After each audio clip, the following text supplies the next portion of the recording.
what are the blind spots we have? We have them. So I do want to be, even in saying, like, I don't think this is simply a secondary issue. I'm not making a judgment call on an individual's salvation. Only God. It's not my job. It's not my job. And I've been surprised enough over the years that people I thought were in, they weren't in, and people I thought were out were actually more like Jesus than, all these, churchgoers and stuff. So I don't want to make a judgment call, but I if you just ask me, does Scripture treat the basic definition of marriage and issues of sexual immorality seriously? I'm going to say absolutely it does. Yeah.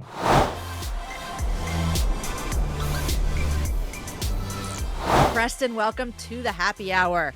Thanks for having me on again, Jamie. I'm excited about this conversation. Well, I'm so excited. Now, let me say, you've never been on the happy hour, actually. You've been on Launch. You were on the other podcast for parents.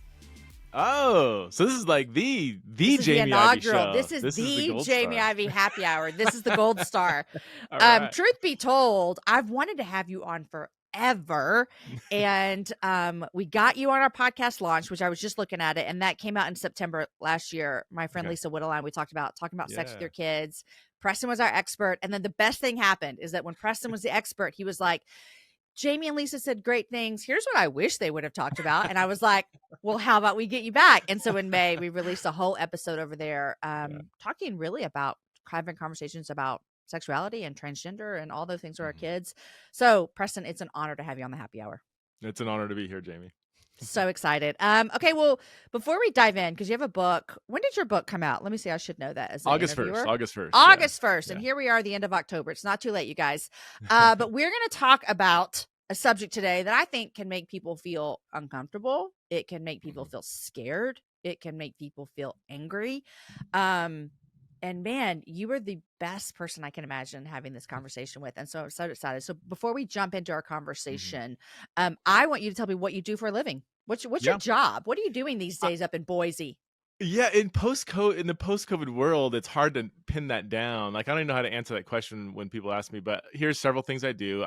My main job is I'm the president of the Center for Faith, Sexuality, and Gender, which is an organization that helps train leaders, Christian leaders, on how to wrestle with the LGBTQ conversation. So that's been my full-time job for over 6 years now. I also run a podcast called Theological Gender, which for a while was just a side hustle I did in my spare time, but now it's kind of grown into a pretty interesting ministry, like you. Jamie Ivey is one of the listeners, so there you go. I love it. So grateful for it. Yeah, and then I travel and speak and write books and all that. It kind of overlaps, and so that's what I do. All that stuff. Yeah. Preston, I'm going to confess something to you. Is that okay? Yeah. Sure. Okay, go this ahead. is. I'll put my collar on. We can go into a confession. No, I'm going to confess something I thought about you. So this is like it could make both of us feel uncomfortable for a second, but I'm going to go with it. Conversations surrounding the church and LGBTQ are difficult and hard. And I remember probably if you've been doing this, you're running that organization for 6 years. It was probably 5 or 6 years ago that I first heard what you guys are doing and saw what you guys are doing. And honestly, Preston, I was like, where does he land on this? I mean that to me, I want you to hear this as a compliment. Okay. Because so many times we only know where people land because they're yelling and screaming and putting other people down. Yeah. And I remember I'd be like, this Preston guy, he's just like so kind. And then I dove in and I'm like, he's just he's one of us. Like that. I feel like this kindred, because I'm like, this is such a hard, tender conversation in our current culture. And yet Preston is so nice and so kind, and he's not just talking about something, he's doing life with people. And I just want that to be the highest compliment to you, is that when I first started following your work, I was so intrigued because I knew I wanted to be like you in these conversations. And so I know it started out with a weird confession, but I hope you see that I was like, I really can trust Preston. And so that's where I am 6 years later after seeing what you've been doing. That you're not the first one to say that, and I would say for most people that say that, it is a source of frustration because they need. If I even mention the topic or have a conversation, as I often do on my podcast with gay, lesbian, trans people, they need my stance up front. Boom, where do you stand? Rather than just entering into a conversation with people. So For your audience, maybe I just yeah, I firmly believe and passionately believe that God designed marriage to be between a man and a woman. So I hold to a traditional view of marriage. And it's funny, there's not a single person who would be, for lack of better terms, maybe more progressive in their theology, who knows my work, who has any shred of a doubt where I stand. Yeah. They think Yeah. I'm like a raging red in the face conservative Yeah. because I simply hold to a traditional perspective, and it's, but there's other people that, like, because I don't come right out and, like you said, yell, scream, pound the Yeah. pulpit, they think, well, where are you? I don't know where you're at. So no, Yeah. that is I do take that as a compliment. And one of my mottos is Good. I don't want to give thin answers to thick questions. There's a lot of So complex questions good. here. Yes. And when people say, where do you stand? What about this? What about that? They want a yes or no answer. And I just resist that. I'm like, I want to Good. draw people into the conversation, not just this, people that are after just a soundbite answer. I'm like, I'm going to resist that. I love that so much, Preston. I think that's what I love so much about you. Your book came out in August. It's called Does the Bible Support Same-Sex Marriage? It's 21 conversations from a historically Christian view. And I know that before you get into these 21 conversations, at the beginning, you talk a lot about what you just said, about how do we have these conversations? And I am trying to model that in my own life when I'm having this like compassionate curiosity to where other people stand or believe or feel or think. And I honestly would love to hear you talk about what is, you said, I don't come in like, here's where I stand. Now let me hear your story. Yeah. How does that change the way that you have relationships with people when you're willing to say, I'm going to hold it all out here with two hands and I'm going to listen to the nuance, and you're going to know where I stand, but it's not going to be the first thing I lead with. Right. Tell me how that has changed in your conversations with people, especially in the LGBTQ community. It's essential, and it's essential for any kind of relationship where there's some level of disagreement. I mean, I often say that the first chapter, which is how to have a profitable conversation, that could be the first chapter of a book on politics. We should be the first chapter of everything we read. Yes. Yeah. And it's just so I in the back of my mind, when I talk about how to have these conversations, I'm thinking of people like we're about the same age, right? Are you a Gen Xer? Yes, I'm 45. Oh, okay, I'm 47. Okay, yeah. Okay. So but our you did generation, just have a kid get married, didn't you? She got I married. can't even fathom this, though. Okay, go ahead. She's 20. She just got married. Yeah. So like our generation, Gen X and older boomers, like we just, I don't generally speaking, it's a generalization, but we just weren't good at like listening to an opposing viewpoint that might be different, or being curious about somebody else's point of view that we find to be wrong or whatever. So, and one of the things I say in that chapter is it's almost like just, implement the golden rule in these conversations. Like, how would you want the other person to treat you? Like if somebody came at you and says, okay, Jamie, I think you're a homophobe, transphobe, and I think you're killing gay people with your theology. Okay, now can you tell me about your perspective? Whew. It's like, are you really interested in like, right? Yeah. So for us, we need to come at conversations not like, okay, I think you're a heretic or I think whatever, but like I'm genuinely curious to hear where you're coming from. And that curiosity, that genuine listening, that seeking to understand before you refute, like that kind of posture, just it lowers the temperature. It builds relational bridges so that we can actually have a profitable conversation. Now I could hear some people thinking, wait a minute, but they are wrong if you're talking to somebody, maybe that holds to a different view. And I'm like, I have very firm convictions in what I believe. In fact, I'm so passionate about that I actually want people to listen to what I have to say. But they're not going to do that if you come out guns blazing. They're only going to come out if they see you holding your views with a certain level of humility, curiosity in somebody else's viewpoint, that you're actually wanting to understand where the other person's coming from. You're not straw manning the other position. You're actually saying, I really want to understand where you're coming from. If you have that kind of posture, then golden rule, they might have that posture towards you. And I'm specifically thinking of our generation and our kids, or at least Gen Z, because how we wrestle with the truth is often very different than how Gen Z does. Like, so good. Yeah. I grew up like, I won't name the preachers, but certain preachers that the louder they screamed at me, the more I loved it. I was like, oh, it's so good. Just keep screaming. Maybe I have daddy issues or whatever. I don't know. But like, And Gen Z just That like it's just the authority, like this is like yeah. this, yeah, like It yeah. must be true because they're yelling so loud, and Mm-hmm. they're I don't know. It's it feels unhealthy to me looking back. Why I Yeah. loved that, Uh-huh. but Gen Z, it's almost like if you're it's fascinating. I feel like the more humble and the more like the less confident you are in your viewpoint, sometimes that invites more curiosity on their point. If you come Mm. out too black and white, too overly confident, like this is the way it is, they start getting suspicious. Like, Yeah. what are you compensating for? Mm-hmm. Yeah. Because they Yeah. know it's complex. They're like, if you're Yeah. that confident, you're probably missing something.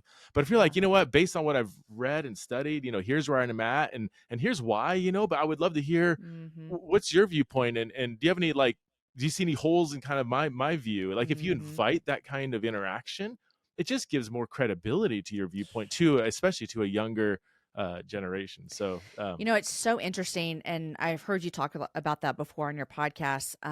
And it's so true. We're parenting kids around the same age, and I yeah, find that when I'm talking about things with my kids, that for me to just be dogmatic about it and tell them this is what it is, this is where it is. I'll show you where it says it in Scripture. Here's the 4 verses. Okay, you believe, right? right, That just doesn't do it for them. That literally yeah, doesn't do it for them. yeah, Whereas we would be like, okay, yeah, I'm in. And I think it's so great, especially this conversation. We see a lot of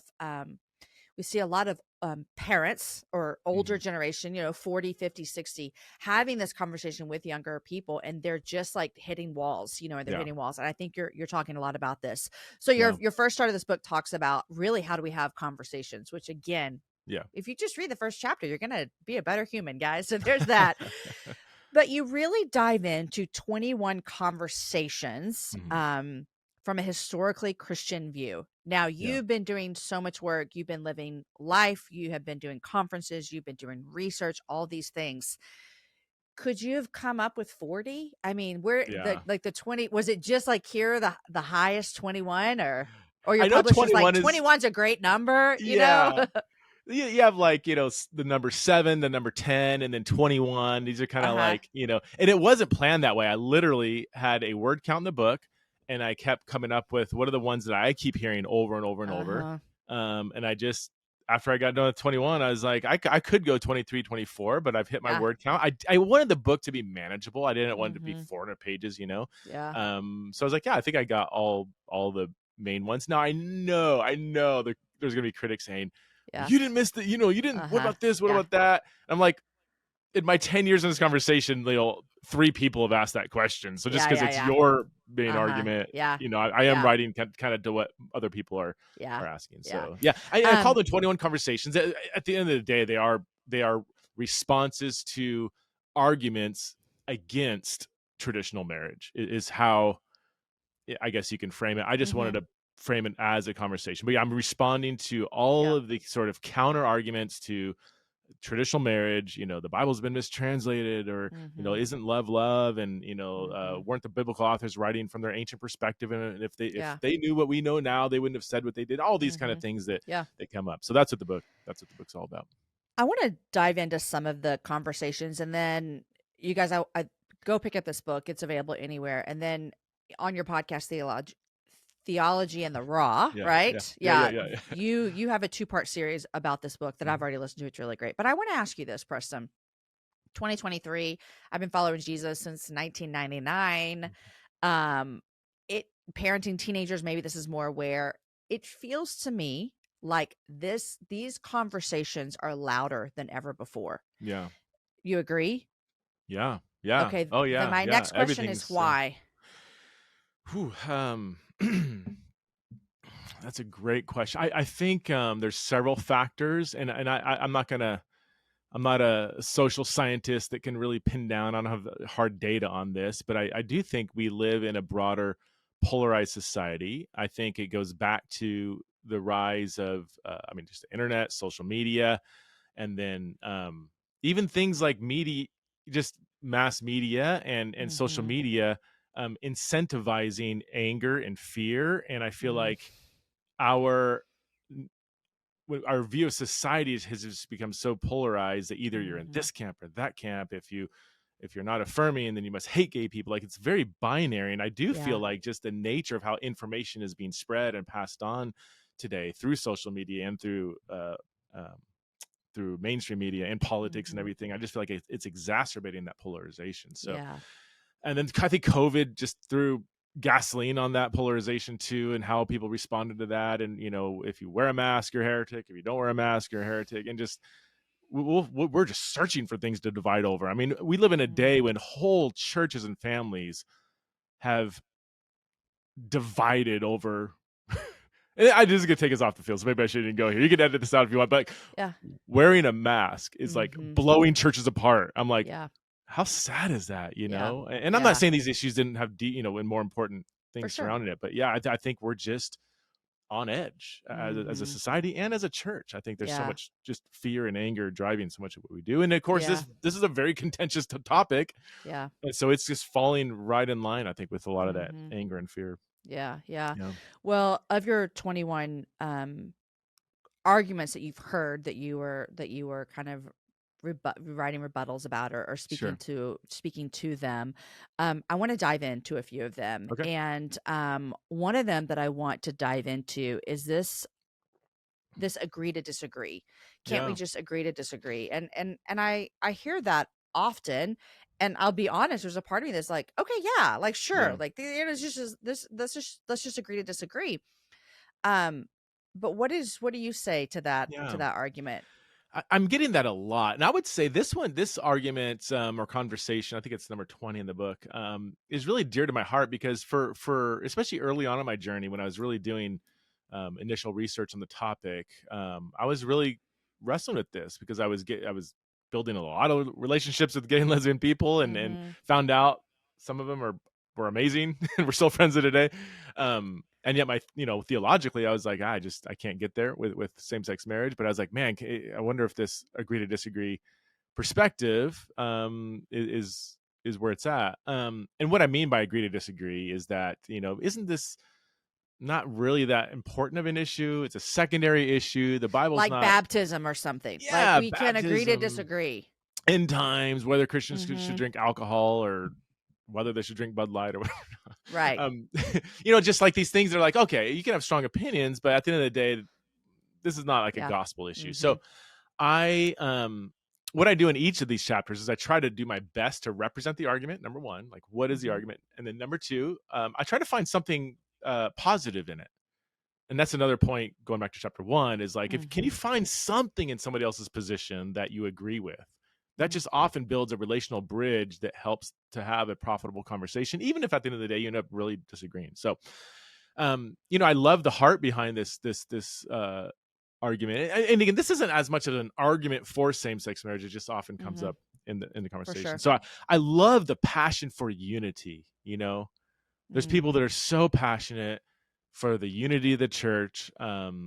They may have friends on both sides. They see the humanity in people on both sides, and so I think the Mhm. motivation to say this isn't that important of an issue. I think the motivation is the unity of the church, and I think Jesus also was passionate about the unity of Mhm. the church. But yeah, there are certain things that I think the church can and should divide over, or Mhm. should not sacrifice on the table of unity. So Yeah. I don't think that disagreement over the basic essence of marriage is simply a secondary issue. I do think this is more Mhm. important than that. And here's why. In the first century, both Jews and Christians, they would refer to issues of sexual immorality with the Greek word porneia. Okay, that's a Mhm. Greek word that is translated sexual immorality. Sometimes it's translated fornication.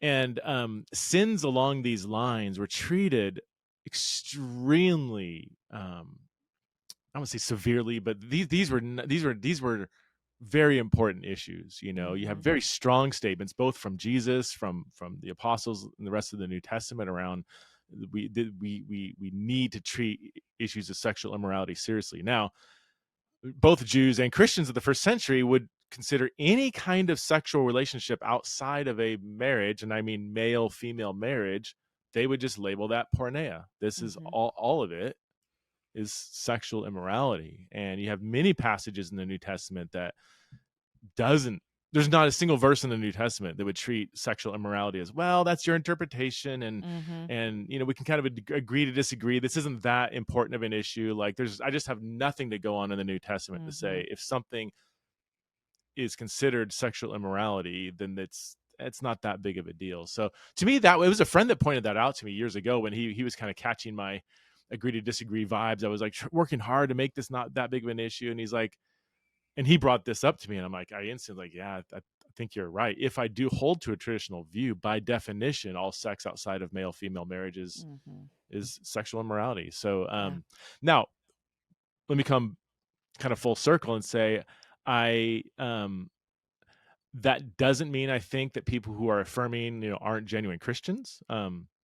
We've got a whole history of bad interpretations of the Bible or wrong how many Christians held slaves? How many Christians Mm-hmm. were, if you read their writings, were misogynistic? I mean, Mm-hmm. Martin Luther, for crying out loud, was an anti-Semite. Mm-hmm. Um, loads of Christian leaders had a low view of women.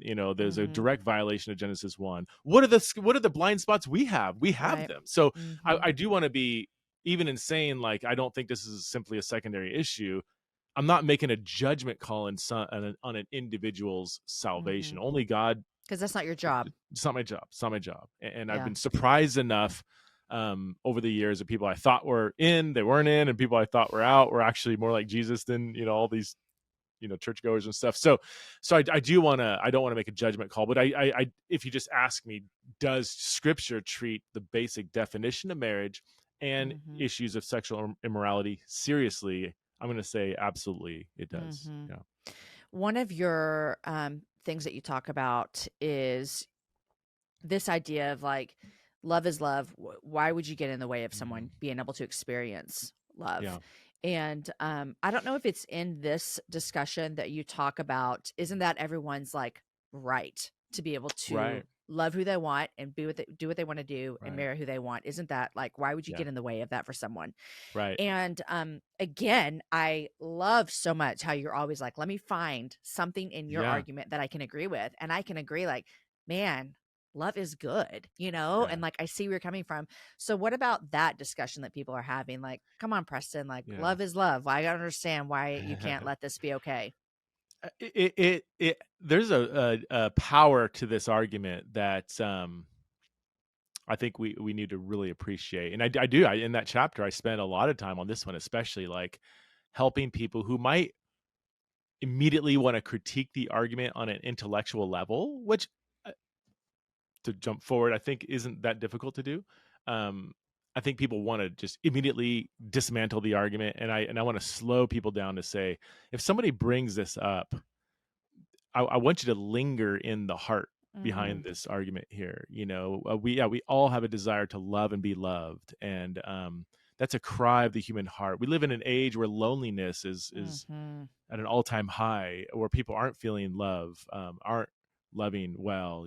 So I want to truly appreciate the heart behind this argument, and really linger there. So now, if somebody says, okay, love is love, therefore, and then make a claim about sexual ethics or a definition of marriage, I'm like, okay, now we're entering into ethics, we're entering into theology, because Mm-hmm. somebody's asking me to change my theological position because of this, because love Mm-hmm. is love, right? Mm-hmm. So that's where I say, okay, well, let's tease this out a little bit. There is a difference between love, the agape love that God has showed us in Christ, that we are commanded to show our neighbors, even our enemies. And I think we can all agree that kind of love, when it says God is love, that could include a sexual or romantic relationship. But I think we should all be able to agree that, like, the concept of love cannot be reduced to a sexual Just or that. romantic Yeah. relationship. Mm-hmm. So I think one of the problems in using this as an argument is that it's kind of dancing around using the term love in many different ways in the same sentence. Mm-hmm. Love is love. We all should love and be loved. Can't we love who we want to love? And they're already in that 10 seconds. I've used love in a general sense of divine love and neighborly Mm-hmm. love and even enemy love. But I've also, like, can't we love who we want to love? Okay, now we're Mhm. talking about a romantic sexual relationship is really what we're talking about, right? Mhm. Um, so I want to make that distinction that, God, to put it, well, this is, you've got a podcast like mine. We can speak freely, when God said, love your neighbors, he didn't say, go have sex with all your neighbors. Right. So Right. God loves us, and he doesn't, Mhm. we want to make a distinction between Yeah. sexual love and just love. So, Uh-huh. all that to say, the same God who is love, who loved us more than anybody can ever love us, who commanded us to love our neighbors and love our enemies, that same God also created us as sexual beings. And as the inventor of sex, as the creator of humans as sexual beings, he also designed us to express our sexuality in certain ways. And then we have to ask the question, okay, has he revealed that design to us? And I'm going to say yes, through the Bible. Okay, and then so all now we're Mhm. back to, what does the Bible Mhm. say about sexual ethics? The same God who Mhm. commanded love, who is love, also revealed to us a certain ethic of marriage and sexual ethics. And that's where then we're back to, what does the Bible say about marriage and same-sex sexuality? I do also Mhm. want to say that well, going back to our purity culture era, which you and I both grew Yeah. up in, Mhm. there was this underlying, I would say, idolization of marriage and sex. It I wasn't always stated explicitly, but It there was was, felt. it was felt, it was in the air. Like, Yeah. part of your walk with God will include everything goes right. Don't go past first Mhm. base with your girlfriend. Do your devotions at least 6 days a week. Go to church. Be a good person. Get your purity ring and make sure you don't Mhm. fail. Then God will bless you with a spouse. And a Then great if sex life. you just wait, hold off, and you'll experience amazing sex and marriage and everything. And then that's great until it doesn't happen, or or Mhm. you do get Yeah. married to the amazing guy and he turns out to be a total jerk. Yeah.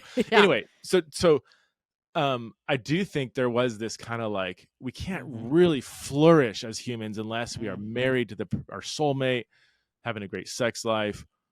I do see in this love is love kind of a similar, almost like a neo purity culture Mm. motif, that we really can't be love is, can't we love who we want to love, and if we're prevented from loving who we want to love, then we can't be happy. And again, what's actually being said there is, unless I have a romantic sexual partner that matches my sexual desires, I can't really be happy in life, Mm. is what is being communicated. I feel like that's doing purity culture stuff all over again, and I think it's very unhealthy.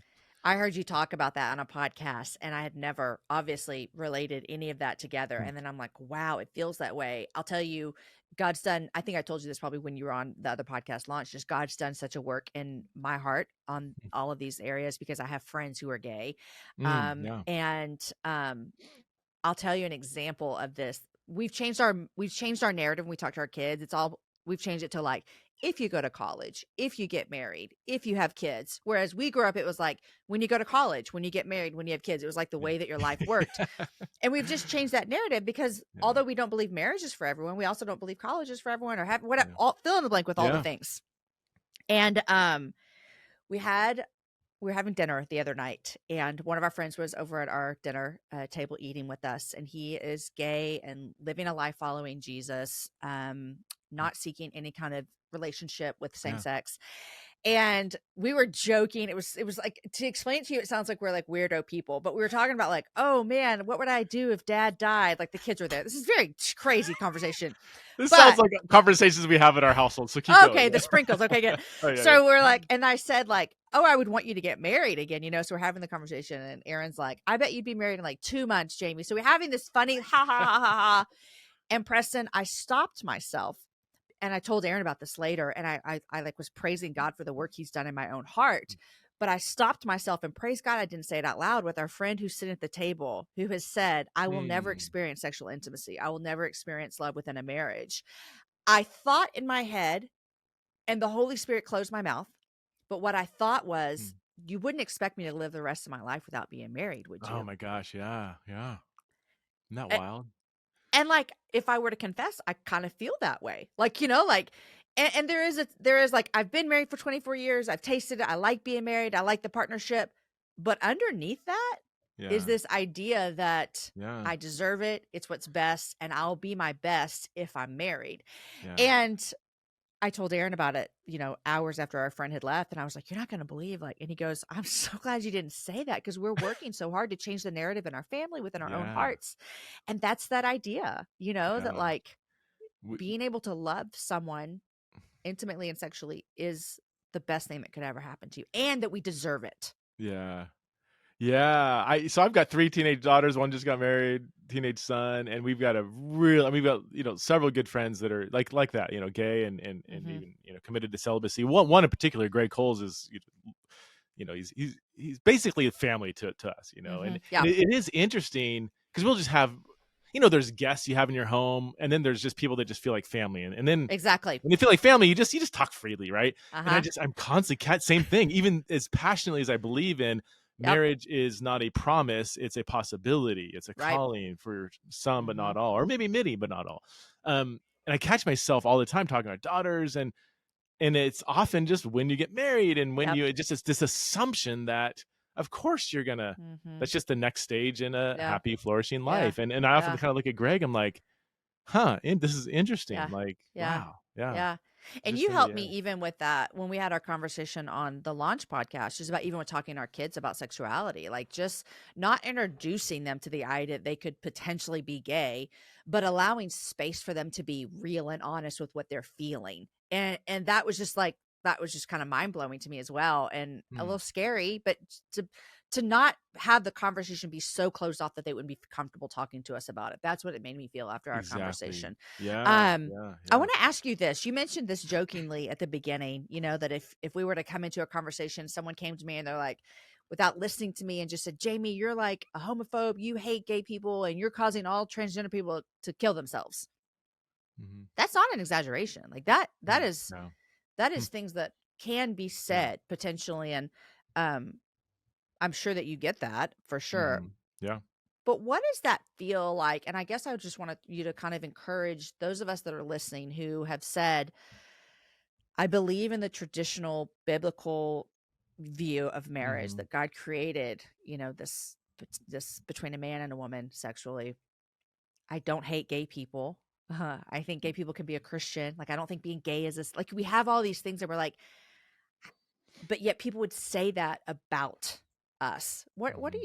What do you say to that? Maybe this is a little counseling session between me and you where you're like, No. "Jamie, you're okay, Jamie. Don't let people's words bother you." But like in all reality, like we Yeah. hear those things. I know you do as well. Yeah. I can remember a time. I mean, specific moments where people have said that to my face with a lot of honesty in their voice, and it's coming from a deep place in their soul, Mm, and that's hard to receive. I would go back to, once again, understanding someone's heart. What is mhm. leading someone to come to that conclusion, and oftentimes there could be a story or several stories. Maybe they have been so mistreated by the church. Maybe they've Which is had, a high I've got possibility, I'm sure. You probably have very high statistics on it. I've, Yeah. gosh, I've several friends who are gay, who are now like walking with Jesus and following a traditional ethic, and they tell me horror stories Mm, of how they were, at the very least, emotionally and spiritually abused, if not yeah. sometimes physically and even sexually abused. I mean, just horror stories, right?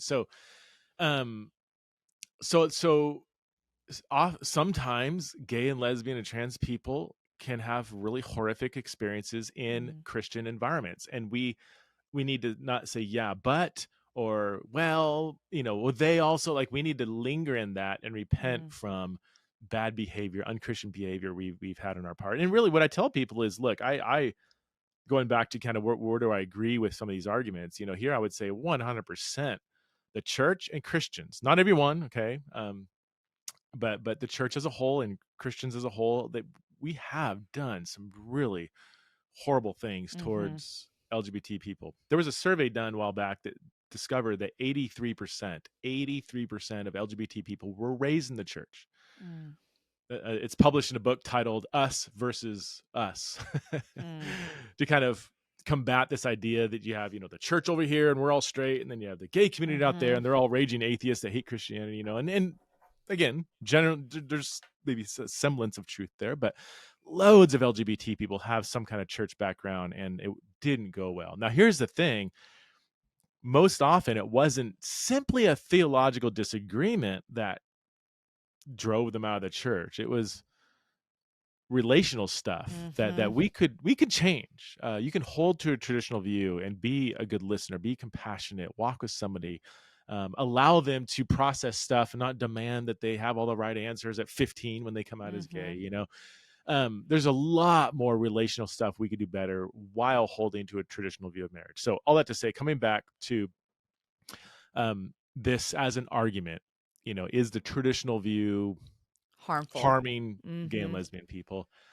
I'm going to say I want to point out that, correlation isn't necessarily causation. Just because Christians or the church who also hold to the view that marriage is between a man and a woman, just because that crowd has done harmful things, doesn't in and of itself mean simply believing in traditional marriage is the kind of the gasoline in the tank that's driving people to harm gay and lesbian people. I don't think that's true. And I go into much more detail in the book of why, on a logical level, I don't think that's true.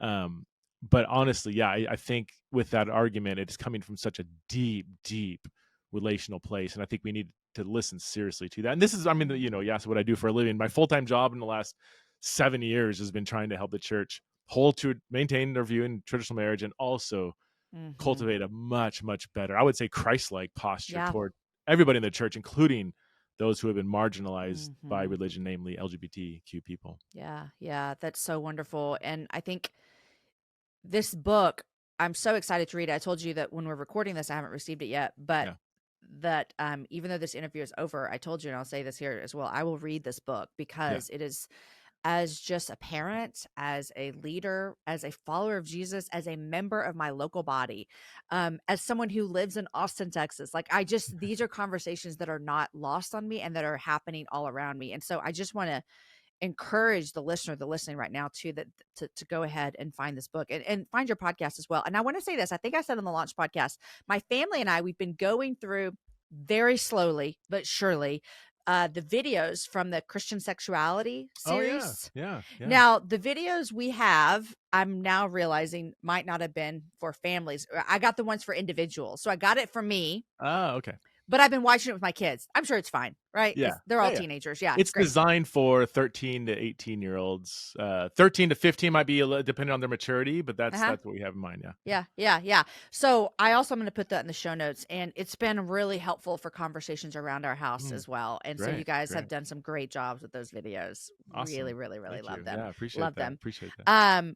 Well, Preston, I just am grateful for you. I'm grateful for the tone that you bring to this conversation. It's what I want to emulate. It feels very Christ-like, and I want to be Christ-like in everything that I do. And I think that when we look at Jesus, he was allowing people to come to him as he was and having conversations and listening. And so, and he asked questions all the time. I asked over 300 questions. And I think that is also where we get lost in this discussion, is how we not ask enough questions of those who think differently than us. I would love, as we close out, I'd love to know what you're reading these days. Well, I am on, this is good. You're going to want to have me back on for this. I am on a long research journey into the question of women in ministry. Oh, I know. I listen to you talk about it on your show all the time. So yeah. If I can move my computer, I've got a list of about 30 books over here that I'm working through. So I'm basically trying to read everything that's been written on the topic, which is about 300 books. So that's what I'm. Another fun subject within the church right now, Preston. You're just tackling them all left and right. I love it. Yeah. Can you tell me one that you're loving right now that you're reading? Because I'm gonna have to go get it. Yeah, there's so many. I'm reading everything on both sides of the debate. I've really enjoyed the work of Craig Keener. Is really thoughtful. Let's see. Richard Bauckham, he's in the scholarly realm, he's very well known. I think he's the best New Testament scholar in the world. He's written some really interesting stuff on it.